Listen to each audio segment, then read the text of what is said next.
सुप्रभात मुलांनो, आज आपण 9वीच्या पाठ्यपुस्तकातील सर्वात्मका शिवसुंदरा ही प्रार्थना अभ्यासणार आहोत. सर्वात्मका शिवसुंदरा ही प्रार्थना आहे. मनुष्य प्रार्थना कधी करतो? जेव्हा तो संकटात असतो, त्याच्या इच्छा, आकांक्षा, मनोकामना पूर्ण व्हाव्यात यासाठी तो ईश्वराची प्रार्थना करतो. त्यासाठी तो वारंवार परमेश्वराची विनंती करतो, प्रार्थना करतो. इथे कवीने ही कविता विद्यार्थ्यांच्या भूमिकेतून लिहिली आहे. विद्यार्थ्याला दैनंदिन जीवनामध्ये काय आवश्यक आहे, जीवनात यशस्वी होण्यासाठी कोणकोणत्या गोष्टींची आवश्यकता असते, त्या मिळण्यासाठी कवीने विद्यार्थ्यांच्या भूमिकेतून परमेश्वराला केलेली ही प्रार्थना आहे. कवी कुसुमाग्रज विष्णू वामन शिरवाडकर यांचा थोडक्यात परिचय करून घेऊया.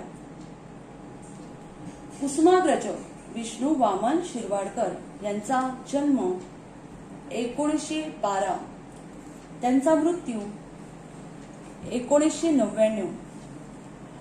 ज्ञानपीठ पारितोषिक विजेते, प्रसिद्ध लेखक, कवी, नाटककार. जीवन लहरी, विशाखा, समिधा, स्वगत, हिमरेषा, वादळवेल, मारवा, किनारा इत्यादी काव्य संग्रह.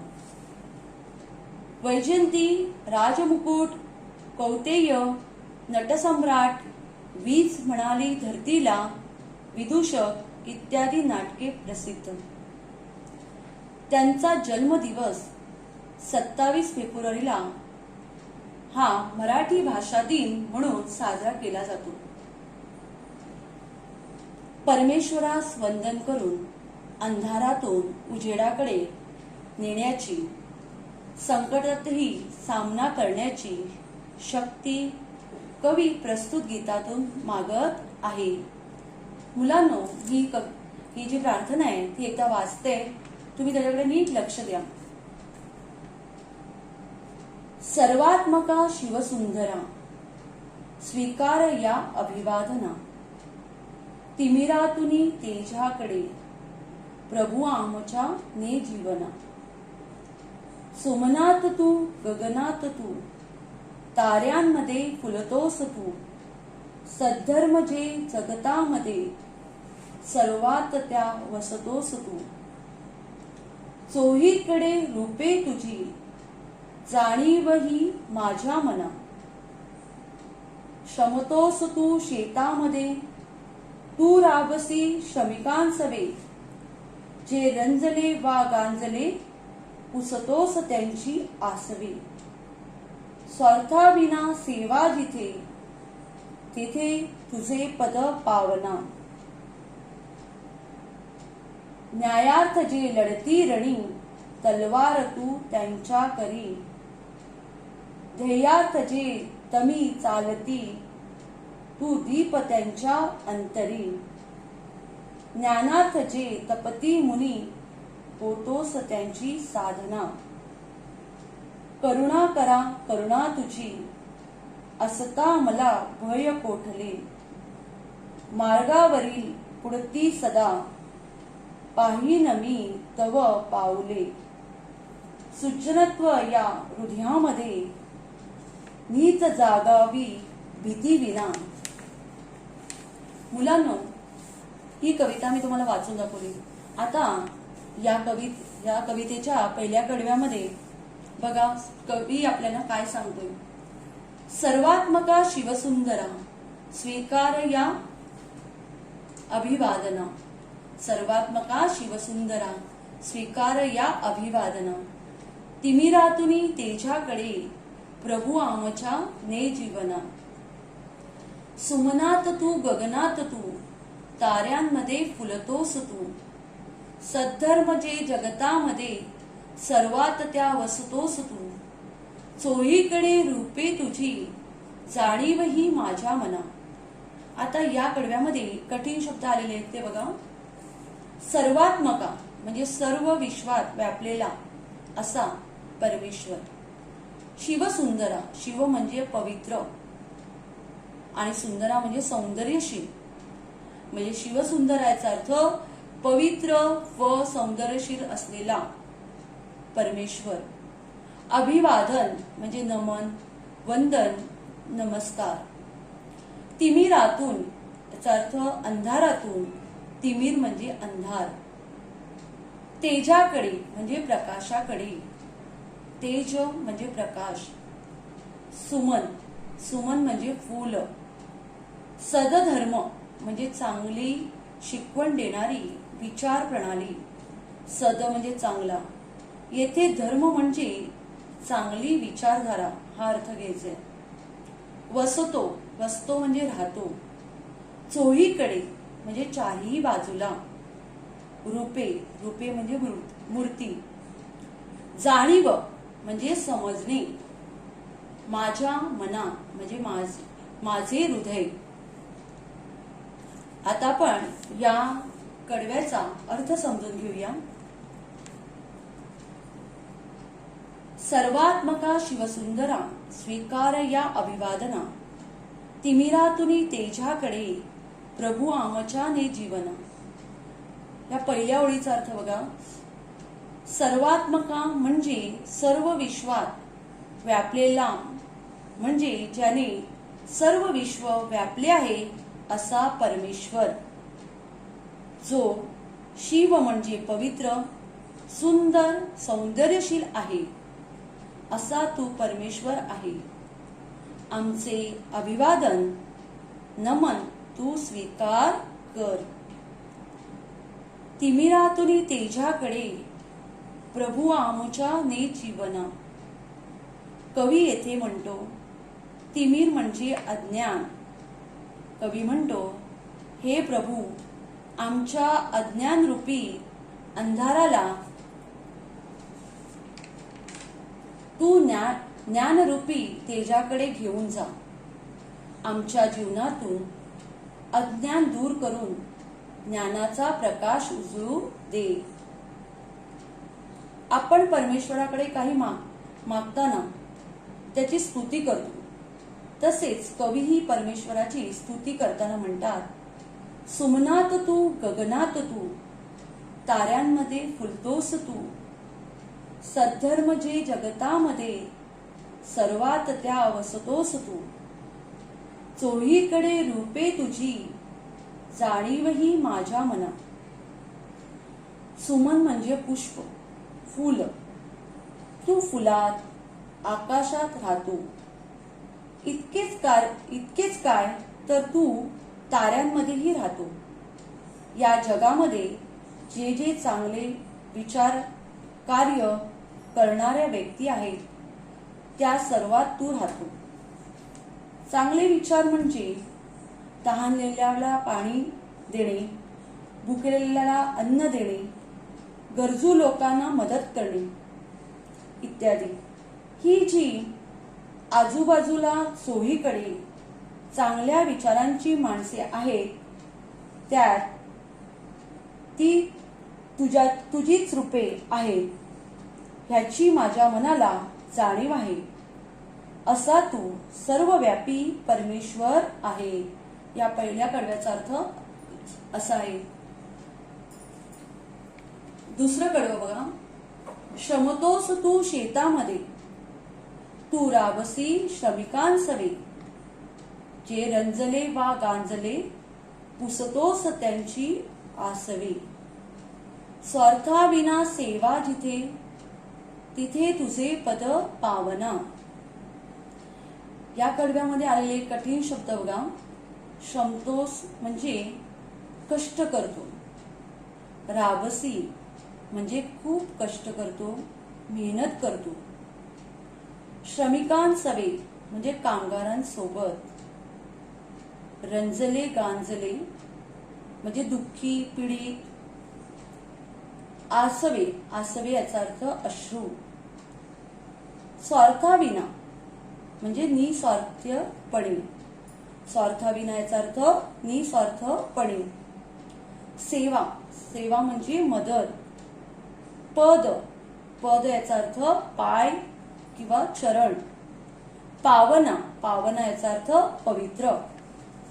आता या कडव्यात कवी म्हणतात, तू शेतात मजुरांसोबत काम करतो, मेहनत करतो, तसेच तू कामगारांसोबतही खूप कष्टाचे काम करतो. इतकेच नाही तर जे दुःखी कष्टी लोक आहेत त्यांच्या डोळ्यातील ही अश्रू पुसतोस. हे परमेश्वरा, या स्वार्थी जगामध्ये तू निस्वार्थपणे सर्वांची सेवा करतो, काम करतो. त्यामुळेच जेथे निस्वार्थीपणे दुःखी कष्टी लोकांची सेवा केली जाते तेथे मला तुझ्या पवित्र चरणाचे दर्शन होते. या कडव्याचा अर्थ असा आहे. पुढचं कडवं बघा.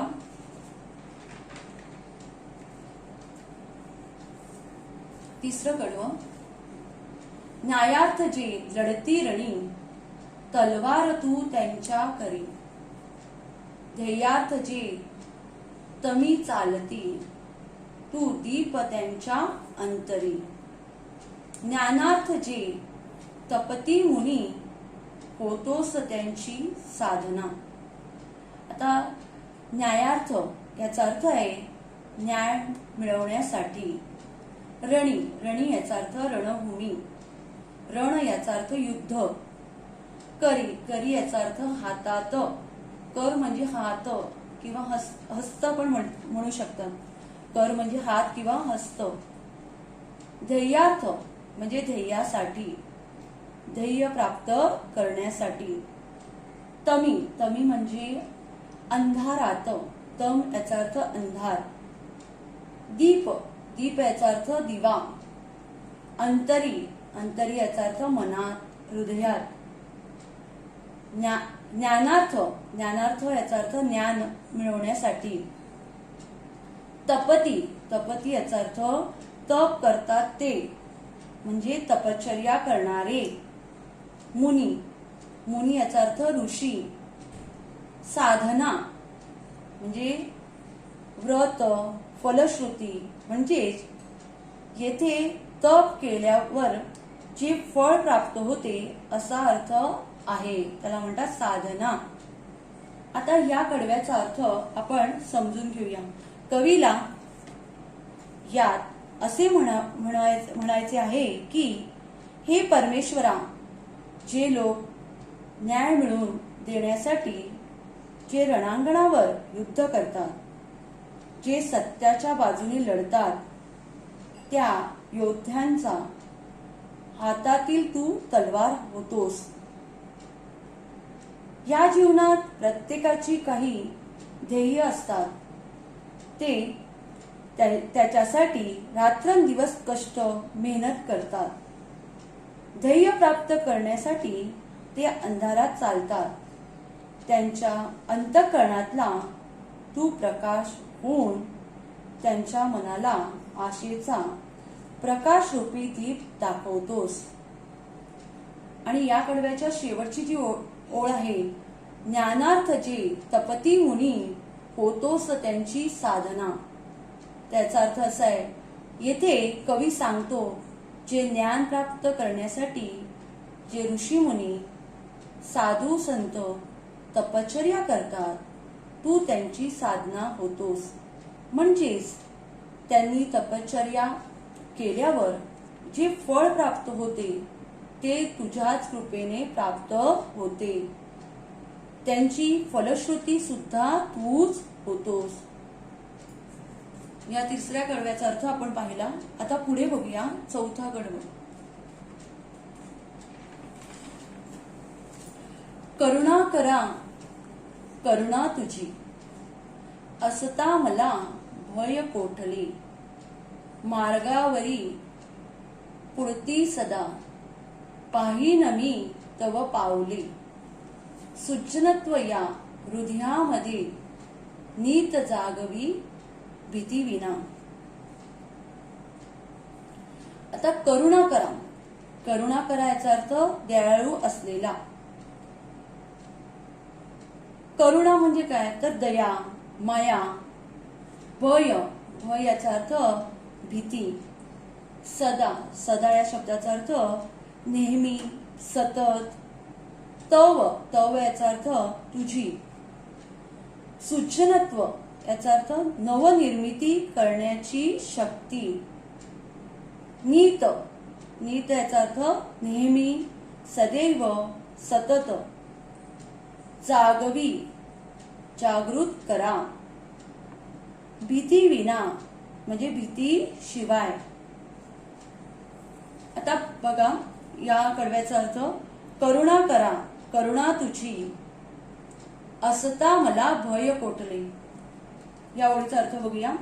यात कवी परमेश्वराला सांगतात, हे दयाळू असलेल्या परमेश्वरा, तुझी दया माझ्यावर असताना मला कुठलेही भय भीती नाही.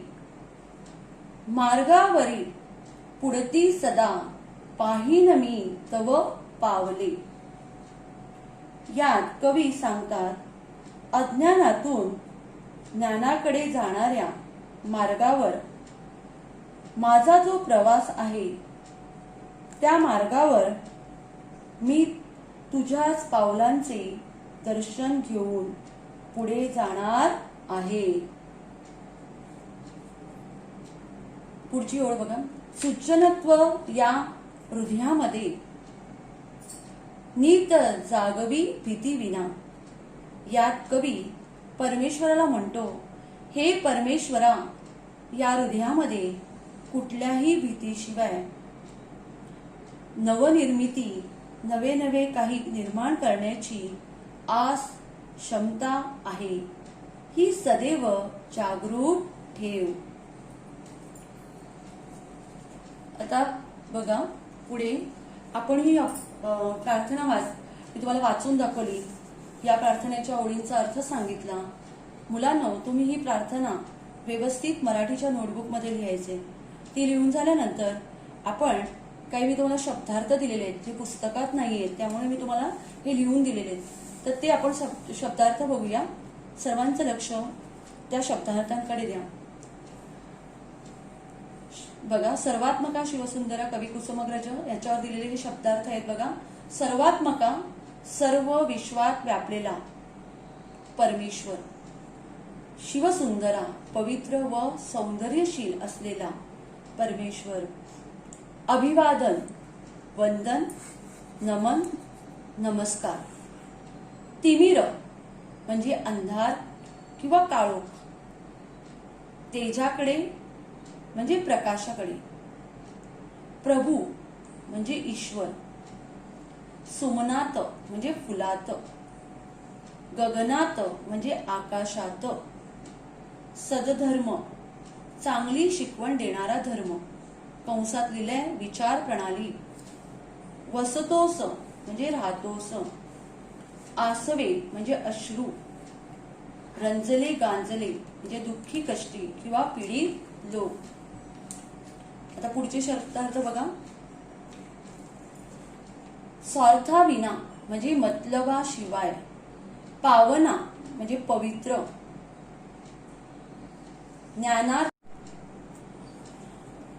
न्यायार्थ म्हणजे ज्ञान मिळवण्यासाठी किंवा ज्ञान मिळण्यासाठी. रणी म्हणजे रणांगणात. करी म्हणजे हातात.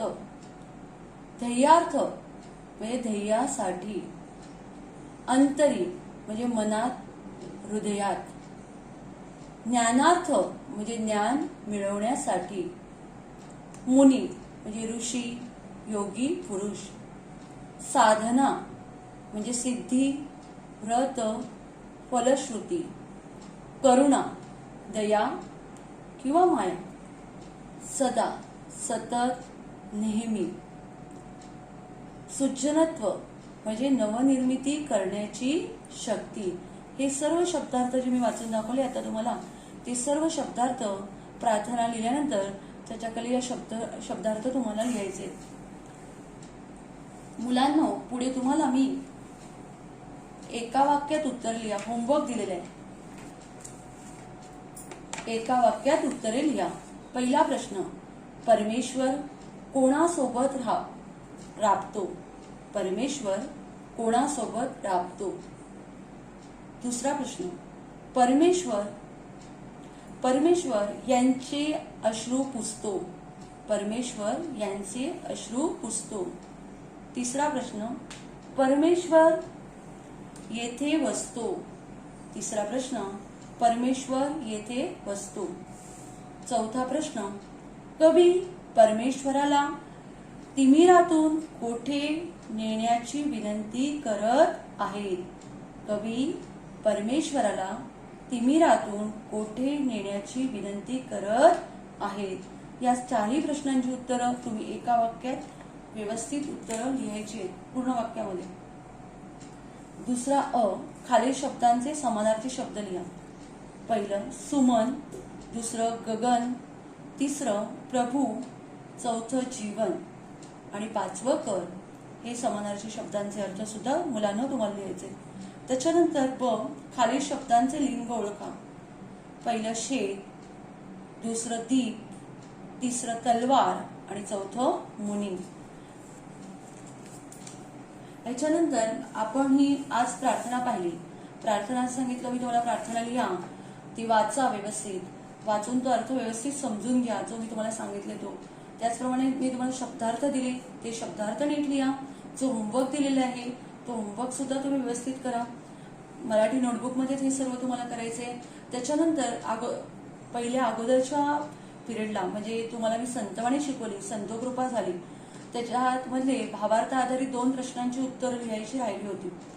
म्हणजे तर ती दोन्ही प्रश्नांची उत्तरं मी तुम्हाला आत्ता देत आहे.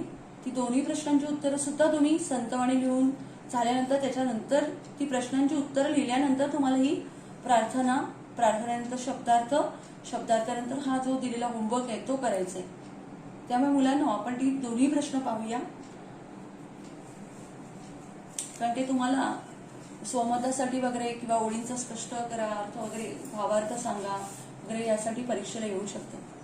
प्रश्न तिसरा, भावार्थ आधारित. तुका झालेस कळस, भजन करा सावकाश. या ओळींचा भावार्थ स्पष्ट करा, असा प्रश्न आहे. तर त्याचं उत्तर असं, संत कृपा झाली या अभंगात संत बहिणाबाईंनी महाराष्ट्रातील वारकरी संप्रदायरूपी इमारत उभारणीमध्ये संतांचा किती मोलाचा वाटा आहे याचे सहज सोपे वर्णन केले आहे.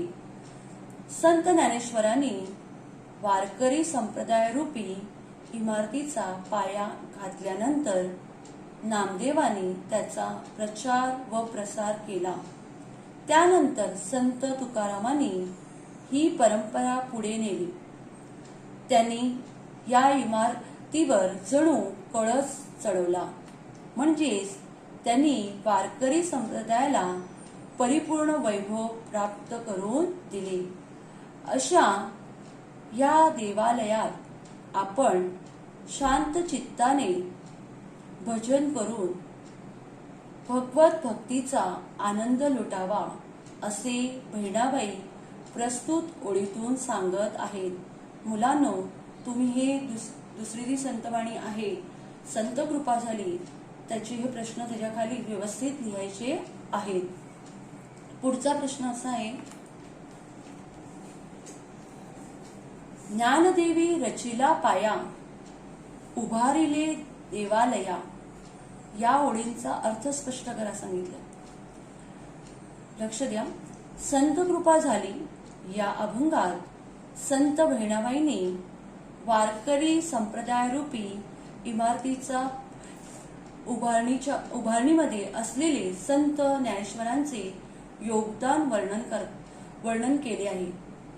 महाराष्ट्रातील वारकरी संप्रदायाला सुमारे 800 वर्षांची दीर्घ परंपरा आहे. वारकरी संप्रदाय हे जणू भक्ती रसाचे देऊळ आहे, अशी कल्पना संत बहिणाबाईंनी या अभंगात साकार केली आहे.